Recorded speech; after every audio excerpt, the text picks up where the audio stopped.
Mental health is no longer a side conversation. It is a global emergency. Rob's story forces us to confront an uncomfortable truth.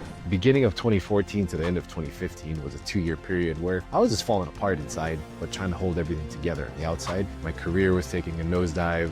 I was heavily addicted to substances. My relationship was falling apart. I was in a very dark and toxic space myself, and 2015 was my breaking point where I could no longer just hold it together the way I knew how. When the system failed him, he walked into the jungle to save his own life. I visited the highlands of Tibet to learn meditation from the Buddhist monks, and this brought me to a place where I could understand trauma through somatic experiencing, through an understanding of the body, and form a new relationship with it. And I wrote a book called Unfiltered Wisdom, Raw and Honest Truths About Living with Trauma. How you found comfort and help and healing with those people that were totally different than your culture. You can't get new results and new outcomes if you do the same thing, staying in the same comforts. When the system failed him, he walked into the jungle to save his own life. Mental health is no longer a side conversation. It is a global emergency. AI is entering this space fast. Chatbots, digital therapists, automated check-ins. And while access matters, depth matters more. Rob's story forces us to confront an uncomfortable truth. Technology can support healing, but it cannot replace presence. This episode, it is about care. Welcome to the Human Protocol, the podcast about staying human while building the future. I am your host, Michael Solomon. Today's episode is a bit different, not louder, not faster, just more honest. With us today, I have the pleasure to have Rob Green. And Rob, please tell us a little bit about yourself.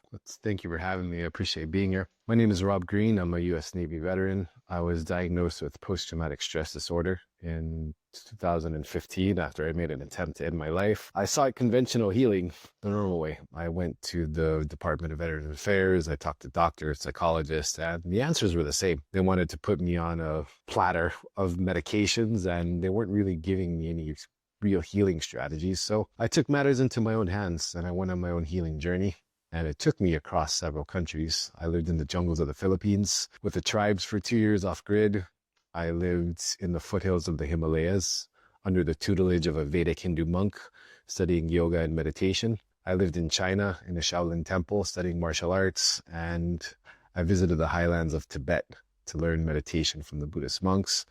And this brought me to a place where I could understand trauma through somatic experiencing, through an understanding of the body, and form a new relationship with it. And I wrote a book called Unfiltered Wisdom, Raw and Honest Truths About Living with Trauma. Wow. When you were saying and talking about your introduction, first thing first, thanks for your service, right? Thank you. Appreciate everything you've done there. And you have been through a lot.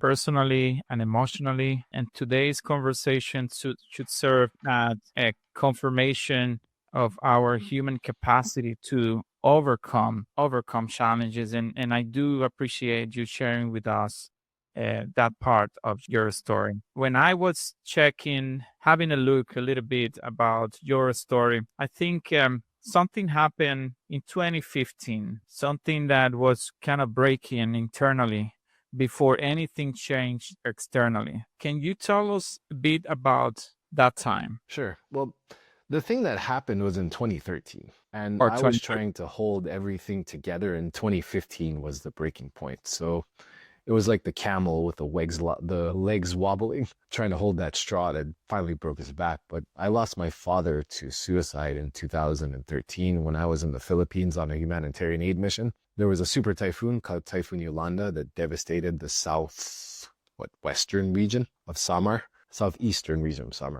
And the floods, the winds were coming in at about 250 kilometers an hour. There was devastation. So I went there on a humanitarian aid mission. Instead of going home to see my father for Christmas, we set up a solar-powered Christmas tree in the middle of the most devastated area. And we're doing medical missions and helping clean up the bodies and things like that. And the very next day after getting back from that, I got a phone call saying that my father had been found with a gunshot wound to his head.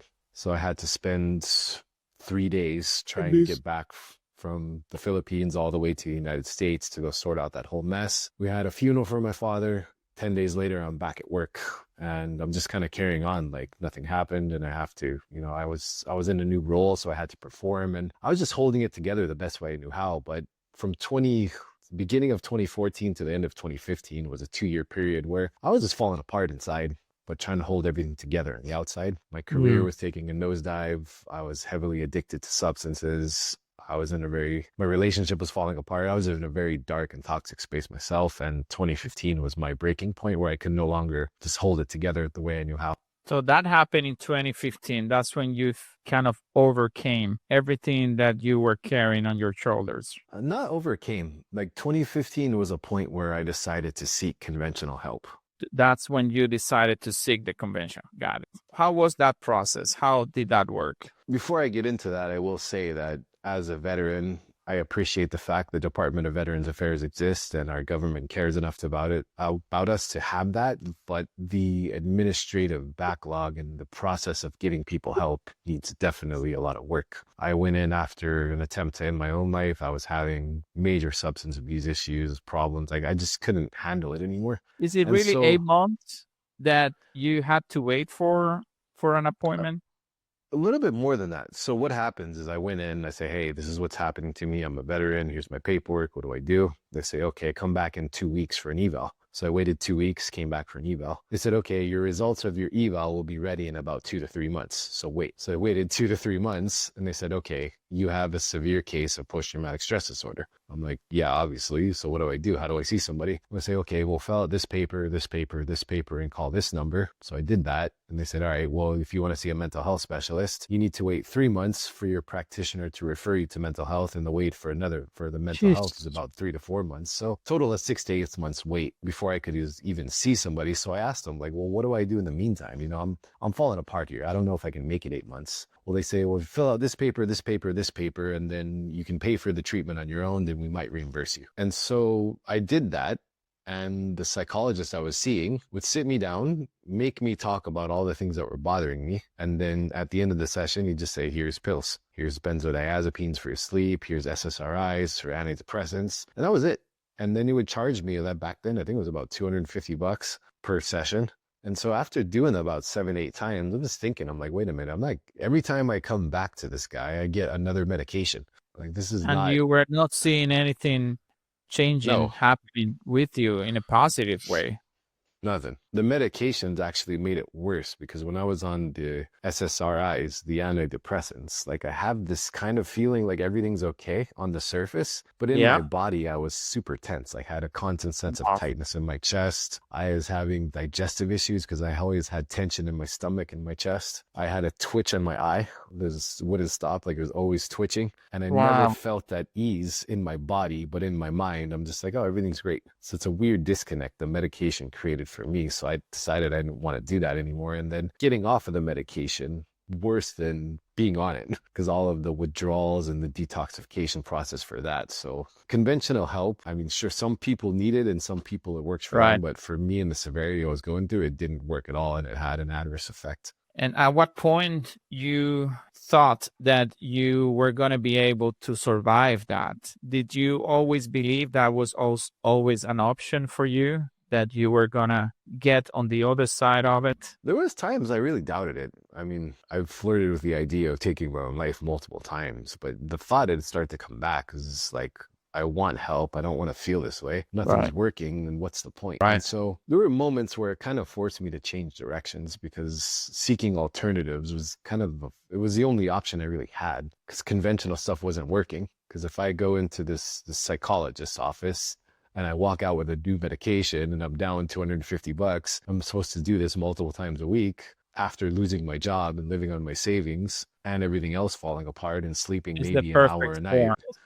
Yeah. I mean, where is this going to lead me? It's not really going to lead me anywhere. So that's when I started researching alternatives and started looking into, all right, well, if I can't depend on conventional solutions, then I got to figure this out on my own. So it's not a necessity, I guess. And what made you make that decision? Like, I'm going to do it. It was researching yourself online. It was people that, that told you maybe this is an option for you, or you were just grabbing everything you have inside and you said, I'm gonna do this? It happened. I was sitting in my old house. Like my relationship had ended. So I had this big 3-bedroom house, 2-car garage, all that stuff. My career was over. And I was sitting there alone in my house. I'm just thinking, like, what am I hanging on to here? I had all these memories of a life that wasn't going anywhere because it was over. And I remember just kind of sitting there thinking, like, well, if this isn't going anywhere, I'm not really going to try to rebuild this. It's like trying to rebuild a broken piece of glass. It's in 1,000 pieces. Like the effort is way not worth it. So that's when I just started researching alternatives. And the first thing, this kind of went in stages, right? So the first thing that I really discovered was something called forest therapy or forest bathing. And this is a Forest? forest bathing. It's a practice they do in Japan. It's called Shinrin-yoku, which means you go deep in the forest and have a relaxing time. So you're not supposed to bring your phone or any devices. Just go unplug and walk around in nature. So I started doing that first. And By I found that, yourself? yeah, I would drive like 3 to 4 hours outside of the city. Then I'd go get lost in the woods for the whole day. No phone, no map, no navigation. I would just navigate the trails and find it on my own. Just you and the jungle and the Yeah, peace that comes with it. that was it. And I found doing that, like, I was able to start unpacking a lot, just kind of being present in my body without any mental inputs of stuff, right? Because when you live in the city, you might be able to go for a walk in the park and all that, but you're always connected to something. Like there's You're always always something there. connected. Absolutely.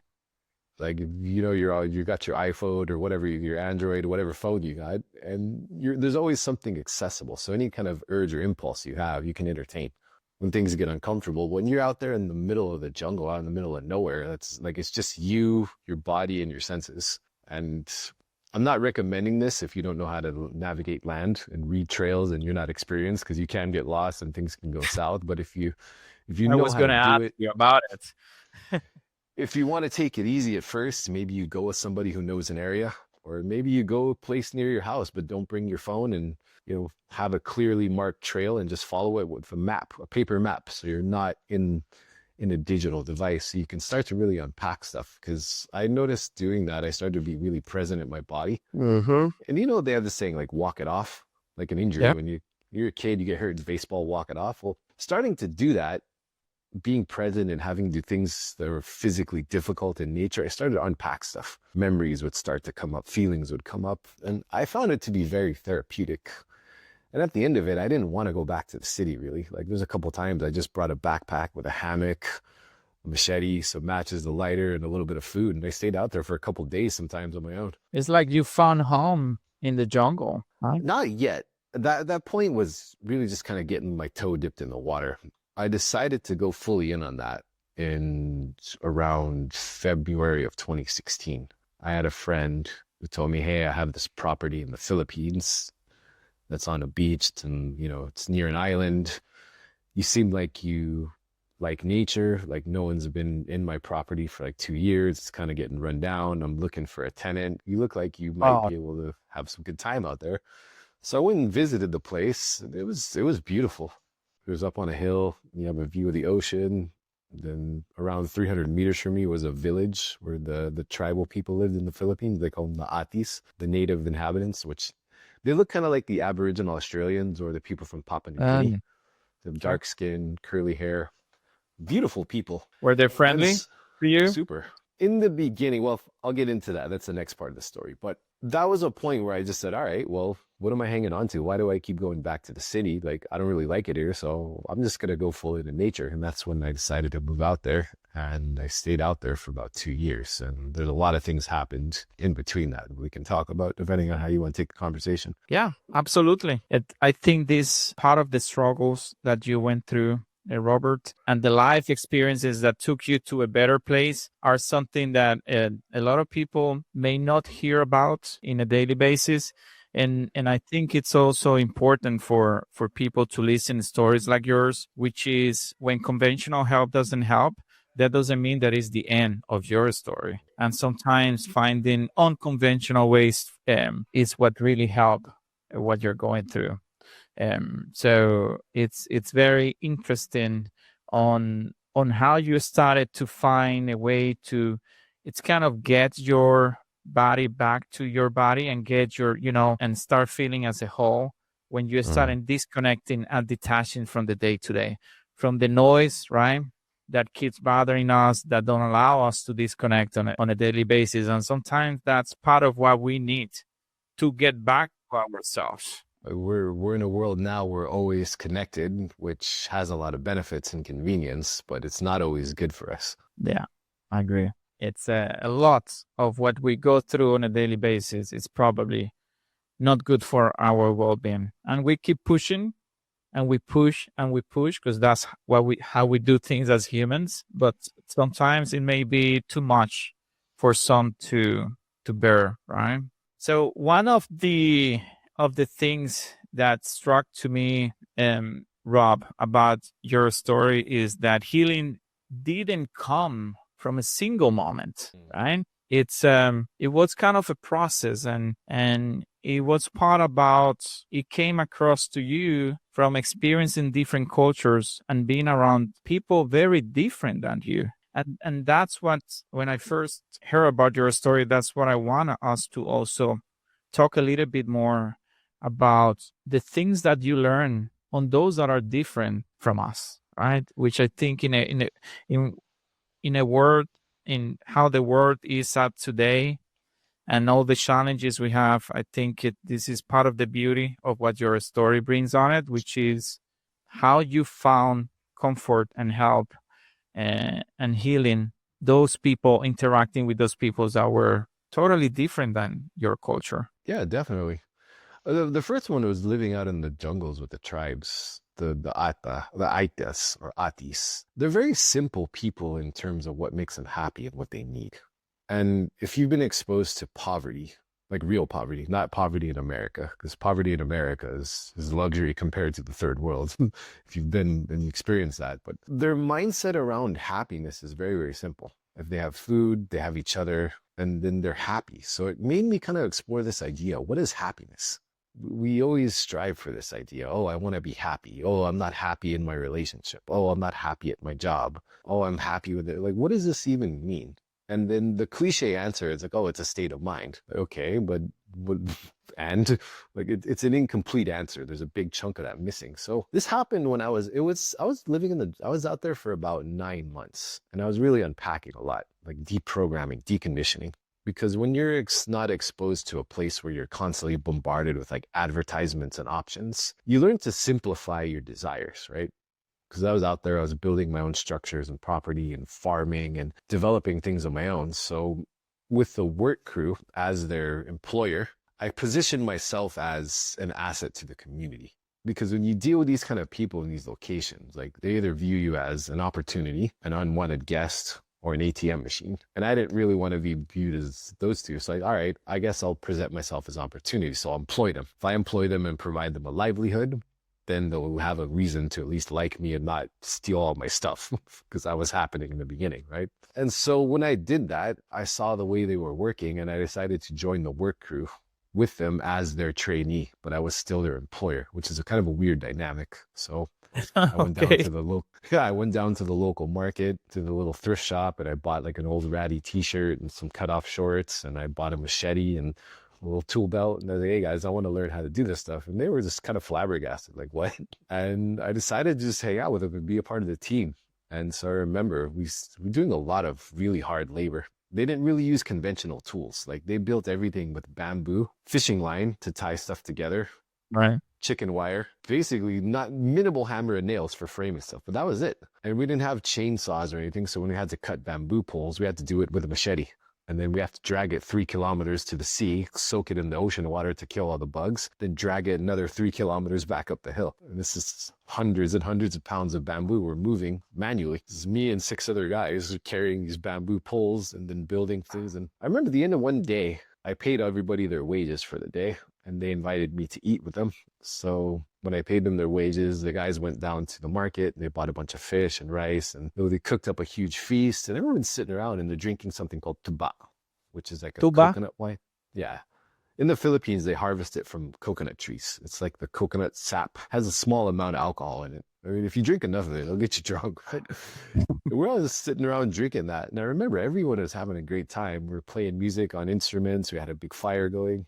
I was thinking, I was like, there's so much times where I've been back in the States around my family and then we had this dinner, but no one's even talking to each other. We're all just sitting on our phones looking at stuff, not even looking at each other. And there's a kind of moment where I was, okay, what does happiness mean? So what I discovered in that moment was happiness is simply the sum of your expectations, preferences, and desires weighed against your reality. If That makes reality sense. matches what you expect, what you Then prefer, you're and happy. what you desire, then you're happy. When reality doesn't measure up to that, and then we go down here into unhappiness and suffering. So how do we find that? There's only one of two ways, right? The first way is you have to make reality match up to your expectations.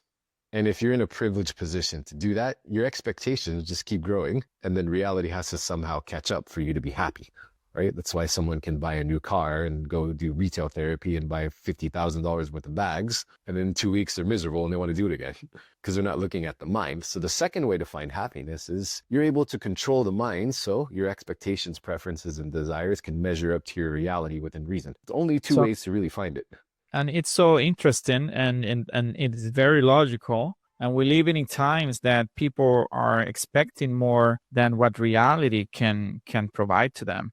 And in part, that's what we have so many people that are really living unhappy lives. And social media and this society today is pushing everyone to have high expectations of everything without even taking a look at what reality really can offer to us. And it's beautiful that you just touched on this, because I think that's something people don't pay enough attention to. And it's part of how we as humans, we can try to get back to the basics. It's not expect as much, just live under what the reality can offer us. If you look at this on a mental and emotional model, it's understanding the mind as the premise. If you understand and have a good relationship with the mind and the emotions, you can create happiness in a lot of situations you think you can't. Because I was coming from corporate, then I'm living out in the jungle in a hut, right? So the whole idea of like, I used to have a private driver and a chef that would take me Right. places, and I would go to Japan and sit with CEOs and do all that stuff. And then now I'm here in this very simple like hut, sleeping on a yoga mat on the floor while I'm building these properties out. And in those situations, there's tons of times where I was like, oh, I could just go get a hotel. I could go check into a resort. But then it's kind of looking at it as like, well, what's the experience then? You shortcut the experience. Like there's no growth in that. If you constantly revert to what's comfortable, you're never going to step outside of that little box you put yourself in. I can, I can't. Yeah. And so one thing No one people wants to live through the struggle, right, Robert? yeah, So no one likes to be in pain. No one likes to face pain.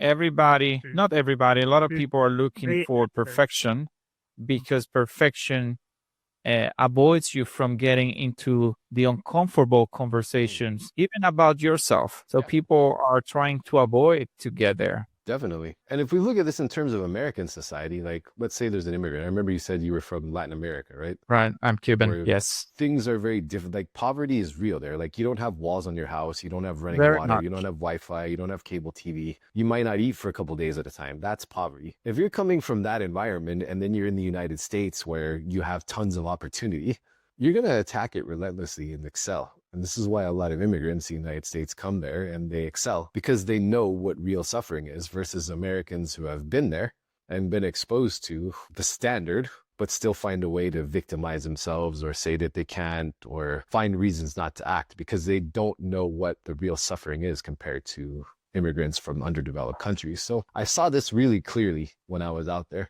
But back to the topic at hand. If you want to be happy in your life, you have to either A, constantly expect reality to catch up to your expectations and mindlessly entertain every urge that you have, which is never really going to lead to happiness. Or B, you have to have a handle on your mind and emotions so you can align them with reality and reasonably escalate with what's actually practical. But that would mean your mind over your emotions in a way that you Yes. can control where you want to get to. Because another thing I learned out in the jungle in this Philippines arc of the story is that if we look at desire, what does that even really mean, right? You have a lot of time when you're out in nature to really dig into your head. Desire is a mixture of aspiration and anger. Ooh, I want that.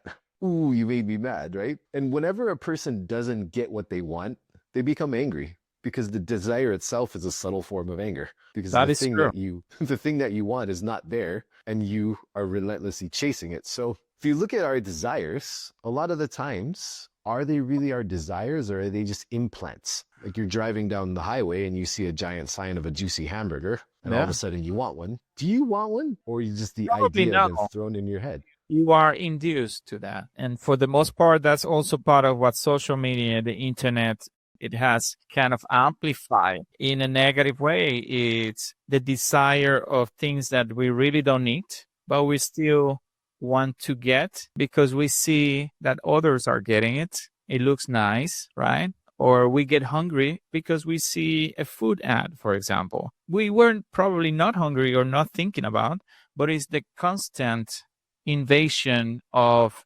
advertising that it keeps bombarding us throughout the day that doesn't allow us to really catch up. And back to this conversation is we continue to keep expecting more and more because also that's what we see every day. But reality is also not getting there because maybe we don't have the money or we don't have the means to try to get everything that we are being exposed to in a way. So Definitely. Now, I have a lot of friends who are multimillionaires who've worked really hard to become successful. And one trait I noticed across the board with them is that they're able to understand reality and set their expectations accordingly, and then progressively escalate versus people that just want things, but don't want to grow into the person they need to be to acquire the things that they think they it's want. a different mindset, right? It's a different mindset. Totally is. Like, you can't want a Porsche and a 6-figure a month income, but you're not willing to do 6-figure a month work and put out that kind of value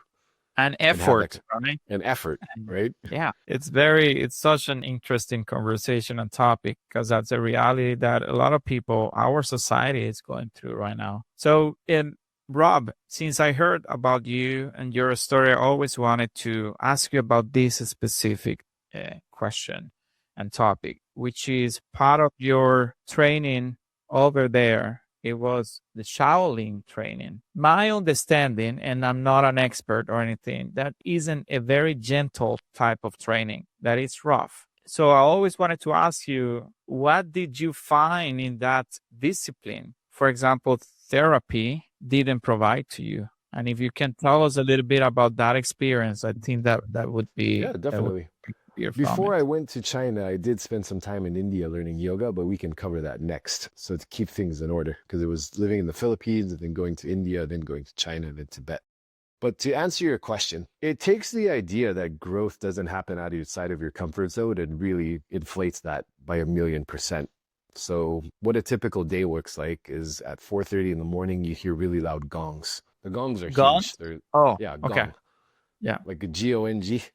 Yeah. It's about 10 feet in diameter. And there's a monk playing it and he's chanting Buddhist sutras in Chinese. At what time is that? 4:30 a.m. Every day. every day. And so when you hear that, that's time for you to get up. You have 20 minutes to get up, wash your face with some cold water, put your robes on, and then you go to the hall where they do the Buddhist prayers. So you have these 3 huge Buddhist statues and then lead these prayer sessions in Chinese. And most of us didn't understand what was going on. So they give you a booklet where it has the Chinese characters written out in English and you try to follow along. For the first week or so, it gets really awkward, but you finally get the hang of it just by repetition. And then you do that from 4:30 until 4:30 is wake up. You start at 5, from 5 until 6. At 6 a.m., you go outside and then you do a bit of Tai Chi and Qigong practice, which is the energy practices. At 6:45, you have to run 5 kilometers to the spring. So on the top of the mountain where we were, there's a spring and you're only allowed to drink water from that spring. For some reason, they say that the water has powers to help heal your body and give you energy, and it's the only water you're allowed to drink. So you have your big bottle of water, your big jug. So you have to run up the mountain to go to the spring. You fill your jug with the spring, and then you run back with the jug. And so when you get back, then you're going to start your morning training lasts from 8 o'clock until noon.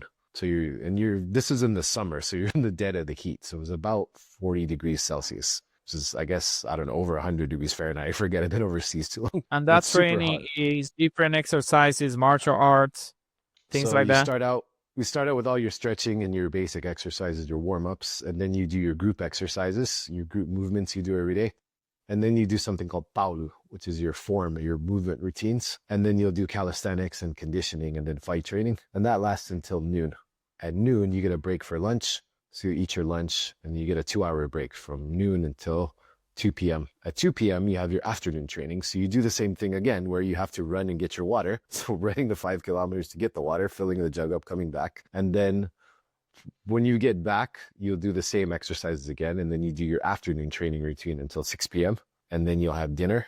Then after 8 p.m., you have to be inside your room, lights out, no devices, no TV, no nothing, none of that stuff's available. And then by 9 p.m., lights out. You can't talk, you can't make any noise, you have to go to sleep. And you do this 6 days a week. Now on the 6th day, which would be every Friday, we would do something called the temple run. So you have to climb up to the top of a mountain. The mountain is about, I want to say it's about 800 meters tall. And then you go to the other side to the temple. Then the temple has different levels. So you have to run from the bottom of the temple to the top. And in total, it's 3,187 steps. So you have to do this 10 times. And if you don't finish, they don't give you dinner. Like there's no quitting. There's no like, oh, I don't feel like it. Like you either do it or you don't get dinner. I was doing this every week for 3 months. So the whole training routine. Then the next day you get one rest day a week, which is your Saturdays. And do you make it every day? Yeah, you have to. I mean, it's either you get in line with a program or you get out and quit and we don't give you your refund and you're on your own. Got it.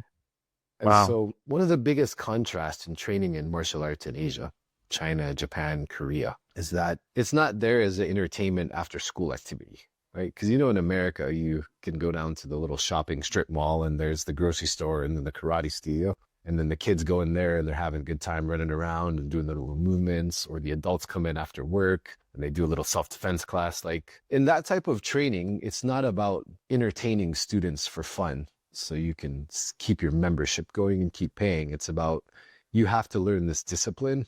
You'll learn the next thing when you're ready, and we don't need you and we don't care if you like it. So it's a completely different mindset. And so that experience was very, very physically demanding. I lost a lot of weight. I went in there weighing about 189 pounds. I came out weighing 172.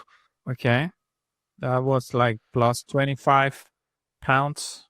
It was physically intense. Like I had a calorie deficit. I was burning a lot of calories. Like I wasn't eating meat either then. It was all, my protein was all from beans because there wasn't meat served in the temple, right? We didn't get meat.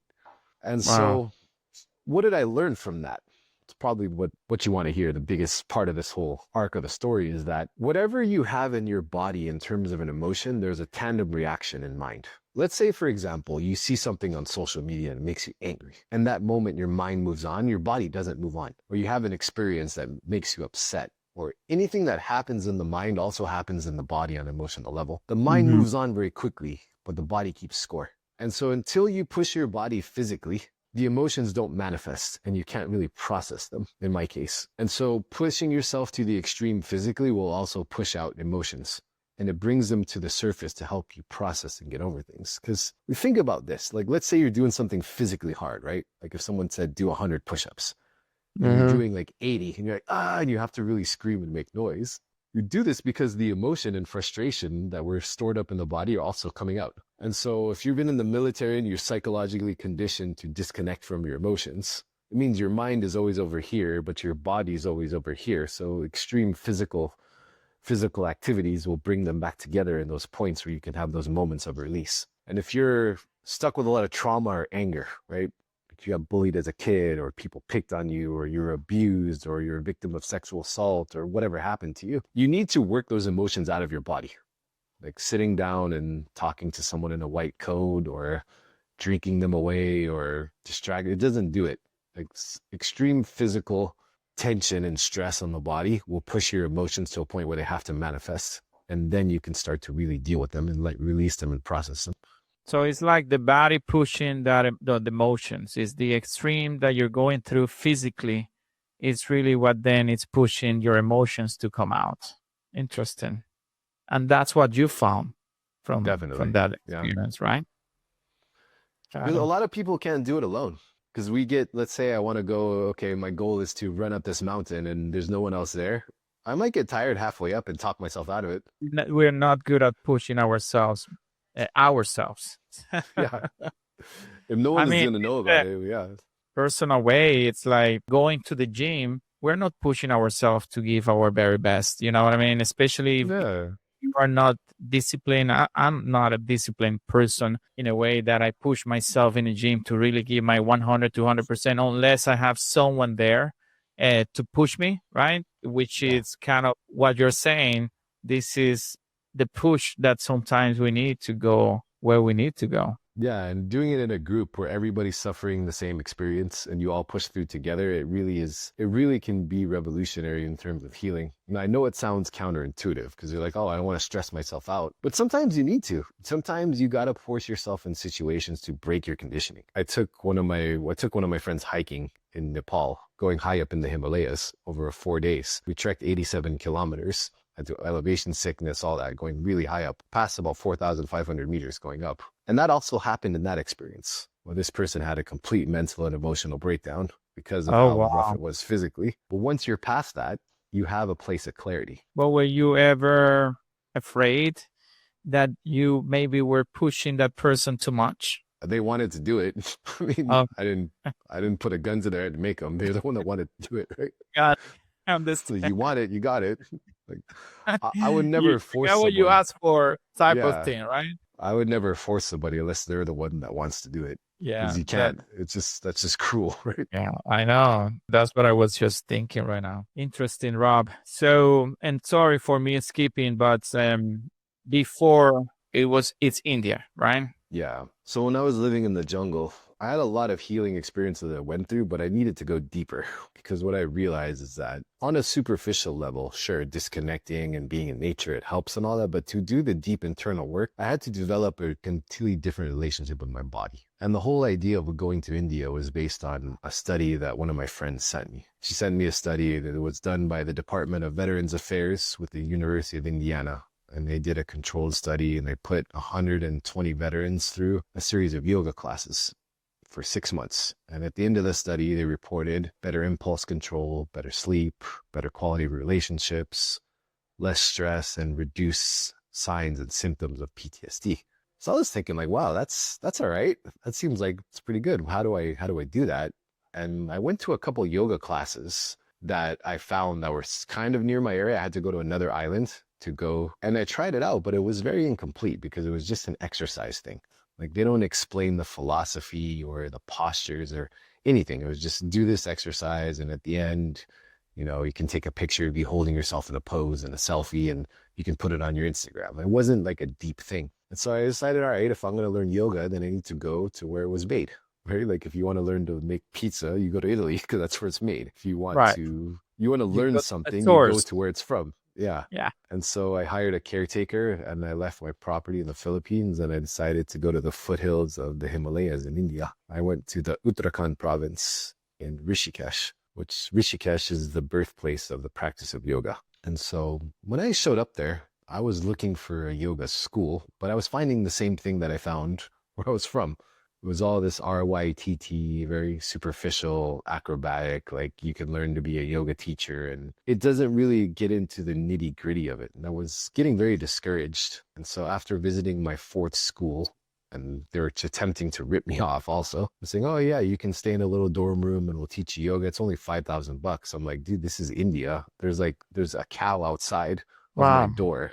I mean, there's people everywhere. Like, I'm not paying $5,000. You're kidding me? And so I got a bit discouraged. So I remember I was in a place called Ramjula in Rishikesh, which is near the Parmath Nikitan ashram. And I was sitting in front of the Ganges River. And I was thinking to myself, I'm like, Rob, what are you doing here, man? Came here to India. You don't know anybody. You didn't arrange anything. Like, what are you doing here? Like, I was getting really discouraged. Like, I was thinking I made the wrong decision. I can't imagine. Yeah. And then there was a guy that came down and sat next to me. He was in an orange robe. He had a dhoti on, and he had this head wrap. And at first I thought he was trying to sell me hashish. Like, oh, my friends, what are you looking for? And I was like, nah, man, I'm not trying to do that right now. And he just kind of chuckled. He's like, no, what are you looking for in you? He had a really thick Indian accent, right? He Hmm. spoke like English and half Hindi together, Right. which I could kind of piece things together and understand what he was saying. And so he sat down and we had a conversation. And I found out that he was a Vedic Hindu monk, someone called a sadhu or a babaji. He's a renunciate. And what that means is he renounced a worldly life to seek the path. And this is something people do in India. They have a whole system of registration for it and all that. Like it's a part of their culture. And so the only possessions he had was what he could carry in his bag, which is like one change of clothes and a few items in a bag. And that's it. And I looked at his feet. He hadn't worn shoes in 12 years. So the calluses on his feet were like Wow. really, really thick. And he hadn't slept in a bed in 12 years. He always sleeps on his mat on the ground. It's like, wow, that's hardcore. And so I started talking to him about the philosophy. And the first couple of days of dealing with him, I was just kind of feeling it out. Like, I don't know if I really trust this guy yet. Mm-hmm. But after the fourth day, I sensed there was a genuine part of him because I would offer him a bit of, a few rupees just in exchange for his time. And immediately I see he would give it to other people. It's like I paid him like 500 rupees or something one day. Then as he was leaving, I was still watching him and he ended up giving it to a man that was laying on the ground with no leg. I'm like, you have nothing, but you're already giving it to other people. So I can see that he's not attached, like he's walking the path in a way. And so I decided, it's like, all right, I just asked him, I'm like, will you be my teacher? He's like, and he was very happy about it. He's like, I'll make you my chilla. Chilla means like my disciple. And so I started studying yoga from the Vedic Hindu monk, and I learned the practices in the traditional way. And a couple of misconceptions about yoga that we have in the West. In the West, it's all about the body. You can do yoga and you're going to lose weight and you're going to look sexy in your yoga pants. But in India, in the traditional practices, yoga is about the mind. The physical practice of yoga, the asana, the posture, is meant to release tension in the body and bring the mind into the presence of the body so you can meditate clearly. So after I do my series of 28 to 35 postures, by the end of that, I'm not thinking of anything. I'm not thinking of how I got to check my email. Oh, what did this person, all of those thoughts disappear. And then you get to a place called Padmasana, which is the lotus position, where you fold your legs, kind of like you would fold your arms, which I've seen. You've seen the Buddha statues, they do all that. Mm-hmm. This is the position you get to as an advanced practitioner, so you can do meditation practices. Now, what did I learn from all of this? Number one is that, similar to what I learned in China, the body holds tension and the body holds memories. Yep. If you do the postures to release the physical tension, the emotional tension also comes up. When you release the emotional tension, all the thoughts that are driven by the emotions also clear. Are gone. Meaning, if you have an emotion of anger, your thoughts are going to be related to anger. Like if someone cuts you off in traffic, you're not going to think of like a cute experience where you're petting a puppy. You're going to be thinking about how you're going to curse them out angry. or throw something. Yeah. You're going to be angry. It's because whatever emotion we have in our body drives our thought processes. If you're able to start to release the emotions physically through the postures of the body and the breathing exercises, the thought dynamic changes. When the thought dynamic changes, you're able to see and live life differently. So the idea of the practice is really about, what can I do to change the emotional undertones of my physical body so my thought processes change? Give you an example. If someone is in a perpetual victim state, which we see a lot, especially in the United States, right? Mm-hmm. Oh, it's so hard out here. Oh, this person did this. Oh, the Democratic Party. Oh, the Republican Party. When you're in a perpetual victim state, it's driven by an emotion of sadness. That's correct. Yeah. So there's an underlying emotion of sadness that's driving the thought processes of victim. When you're in a perpetual state of anger and aggression, it's because there's an underlying state of pain. You can't be angry unless something hurts you. Right. Like you can't have smoke unless there's a fire, right? So the idea that I learned from yoga was that every emotional undertone that we carry in the body will drive a thought process. If you change the emotional undertone, you will also change the thought processes. And you do that long enough, you'll change the entire way you see life. So it's driven by the emotions then. When you look at what yoga taught you compared to what Shaolin practice taught you, are kind of based on the same foundations that you have to put your body, you have to put your emotions to get here, right? And to take it to the next level. Well, definitely. Like in the English language, we have sayings, euphemisms, little sayings that relate emotions to body. Like, you broke my heart. You make me sick. Get off my back. You're a headache. These language cues indicate that the emotions have an effect on the physical body, but we don't really take it any farther past that. But in those cultures, they have a deep scientific understanding of this. that's existed long before. And they look for options to get away or outside of that feeling. They understand what they're going through. I think part of the main difference with us and our society, Robert, is again back to us not willing to go through exercise to really discover what's hurting us, right? Going outside of our comfort zone and do the work to really know ourselves in a way that we know that something needs to happen if we really want to get outside of this mental state or this emotional state. And we really usually we don't do that work No, because of it's time, uncomfortable. because exactly. Yeah. I mean, time is simply an indicator of priority and importance. Mm-hmm. Like, time is just a polite word. Like, if someone texted you and, sorry, I didn't have time to text you back, what you really mean is you weren't important enough at that moment in time to be a priority. So we don't prioritize things because we don't see a tangible importance to do them. So we haven't Or framed the because value yet. or because sometimes it's too much that we have in our lives and we don't find a way to try to go back to the basics of living more with less, right? Yeah. And I'm hearing you and you're talking about your experience in India, China, the Philippines. Those cultures, they approach time in such a different way because they want to be present, right?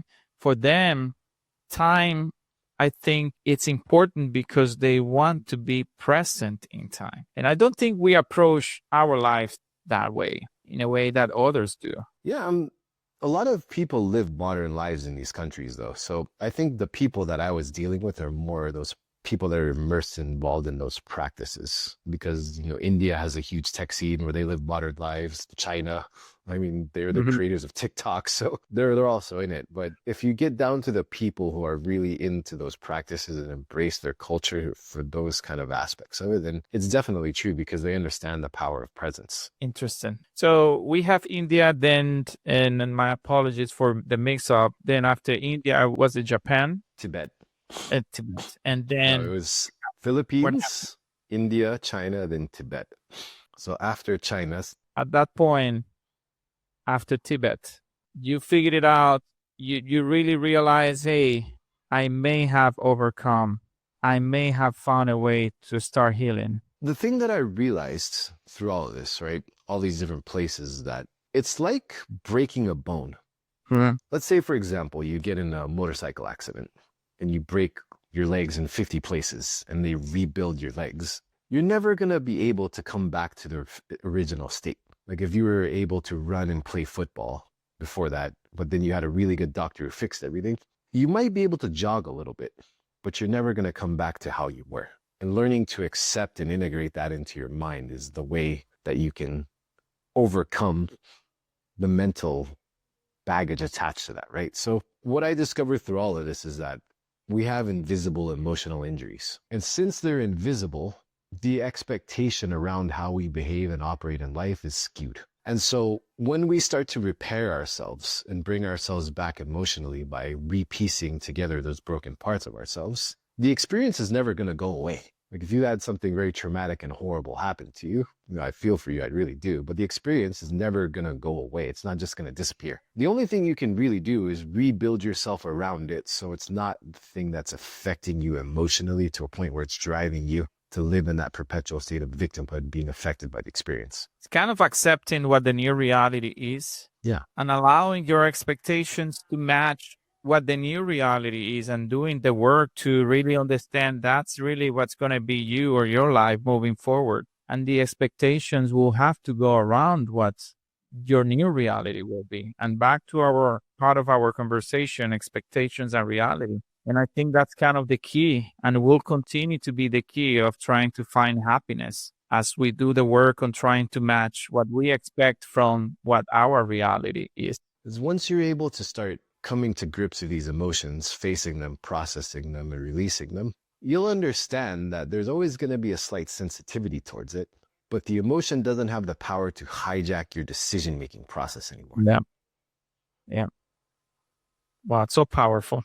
Because when it does, people create these loops and patterns in their life. Like I was working with one client who was a victim of betrayal. She had the trust and betrayal emotional injury where she was betrayed by her husband of 10 years. And so anytime she got into a new relationship, she would automatically think, oh my God, I have to make sure he doesn't cheat on me.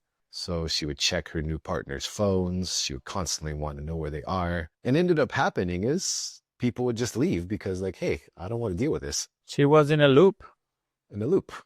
Yeah. Because the fear of betrayal was hijacking the decision-making process. So when we work together, we're able to release the pain and the fear and understand you're going to have these urges that might come up, but you have to understand how to operate outside of the emotion and how you're going to affect other people. If you're constantly accusing someone of doing something they're not doing because you're afraid they're going to do it, they're not going to want to deal with you.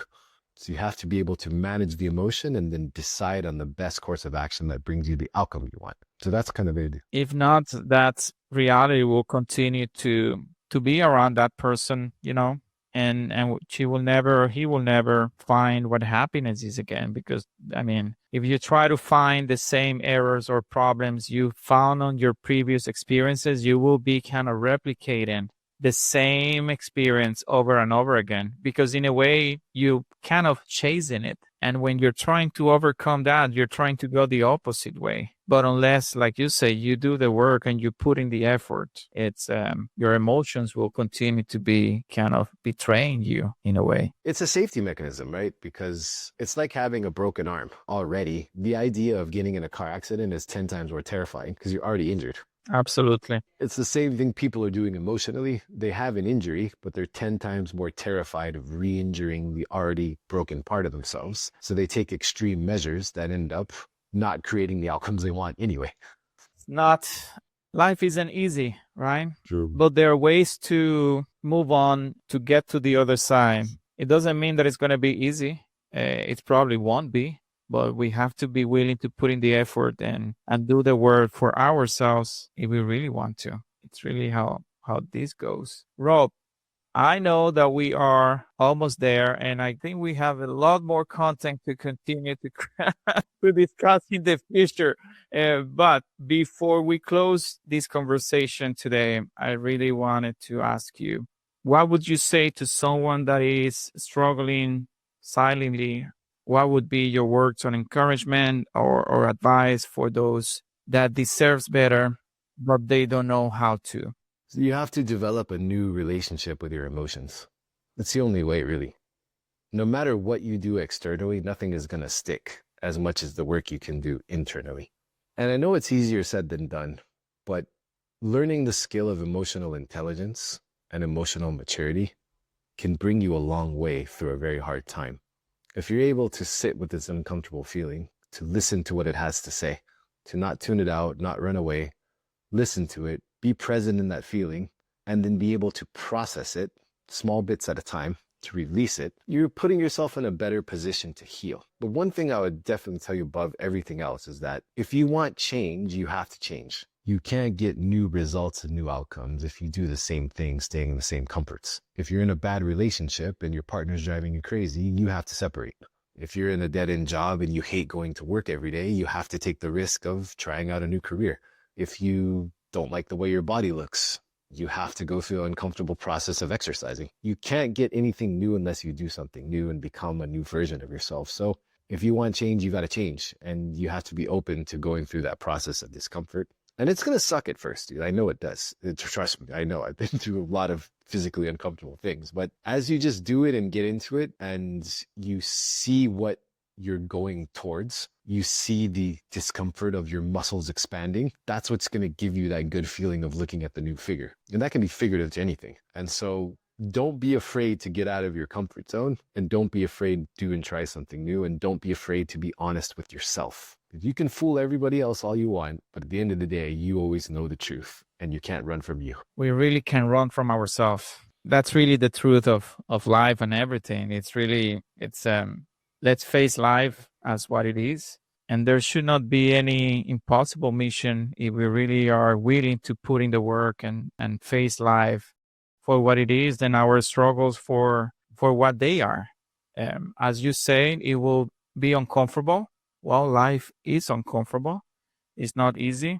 a better version of ourselves is really waiting on the other side if we're willing to put in the work. So Rob, my friend, thank you very much for taking the time tonight with us, not just for your courage, but for turning pain into a path for others. And if these episodes open something in you, share it with someone who might need it.